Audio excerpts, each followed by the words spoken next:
Okay, so let me show you how to deal with the uncertainty of this, okay?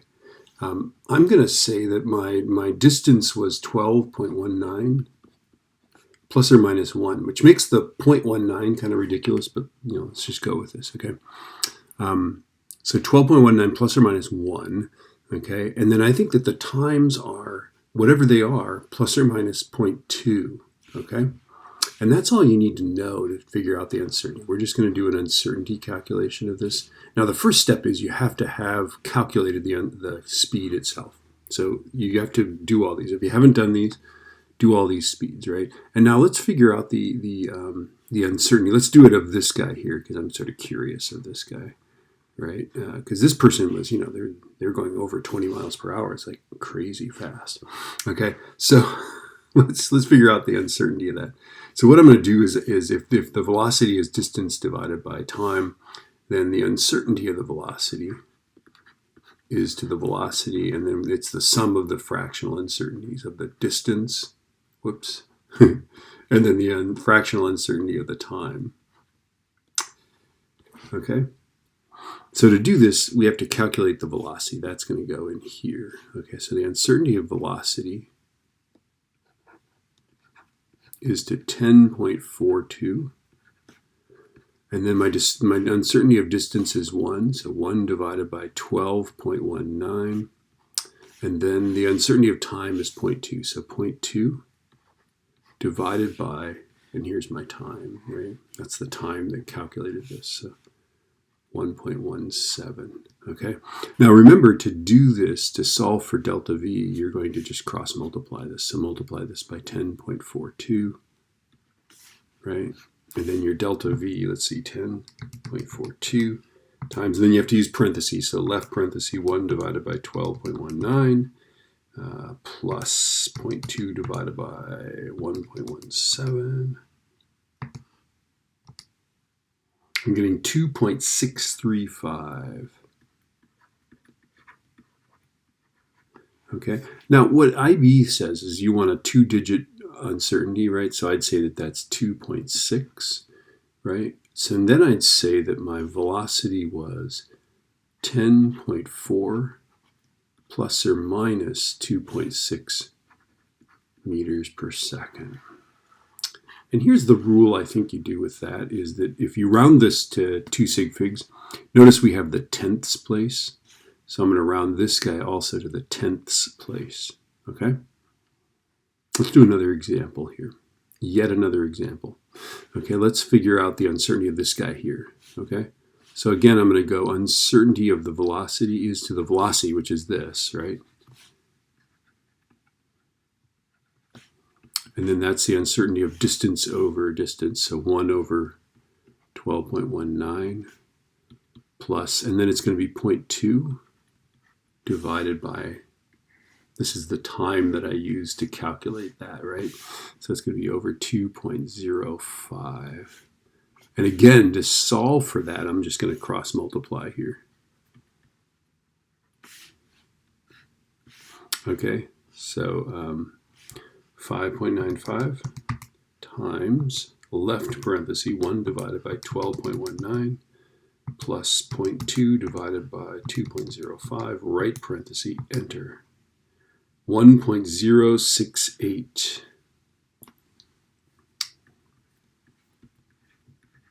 So now how do we write this? I'm going to say that that's 1.1, rounded to 2 sig figs, meters per second, right? So then I'm going to say that this is 6.0 plus or minus. I don't know why, honestly, I don't know if that was a 501 or something like that, right? So I'm just going to round it up. 6.0 plus or minus 1.1 meters per second. Again, we have the tenths place and the tenths place here, so I think that's good. Every now and then, if you follow that rule, you end up with something ridiculous, but this seems to work. All right. I'm going to just keep doing examples, and you can obviously stop watching this, okay? But I need more space here, so let's do this. So we think it's 12.19 plus or minus 1, and I'm going to say that these guys are plus or minus 0.2, right? So for this guy here, okay, that's really, the time is 1.45 plus or minus 0.2 seconds. And we think the distance is 12. So S is 12.19 plus or minus 1 meters. Okay, and remember that this is the velocity is just S divided by T, right? So the uncertainty of a quotient or product is the sum. The fractional uncertainty of a sum or a quotient or product is the sum of the fractional uncertainties of the operators, right? So the first thing I'm going to do is I'm going to figure out the velocity. So velocity is 12.19 over 1.45.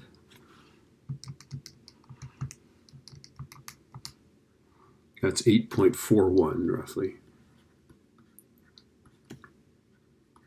And now I can set this up, right? The fractional uncertainty of velocity is to velocity as the fractional uncertainty of displacement is to displacement plus fractional uncertainty of time is to time. So again, the fractional uncertainty, this is a quotient, right? Okay, is the sum of the fractional uncertainties of the operators, right? Which is the displacement and the time, okay? So if I do this, I'm going to go uncertainty of velocity over 8.41 equals, and then our uncertainty of distance is 1, right? So 1, and the distance is 12.19. And then the uncertainty of time, I just made it up. I said, let's make it 0.2. And then it's 1.45. Okay, that's 12.19. I know it's hard to see, right? And now we're all set. Now we can just go, I can cross multiply this.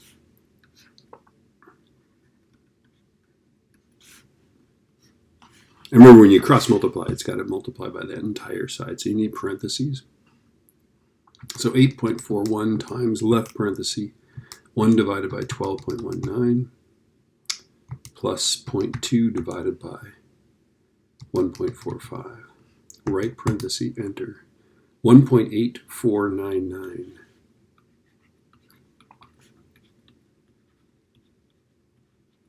Okay, so this is a perfect example, right?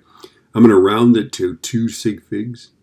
And you don't start here and start rounding this way. No, you just look at this. If it's 0.5, if it's below 0.5, you round down. And if it's above 0.5, you round up. And if it's 0.5, it's a moral dilemma. Okay, so I'm just going to say it's about 1.8. Okay, so now I'm going to round this guy to, this is the 10th place here.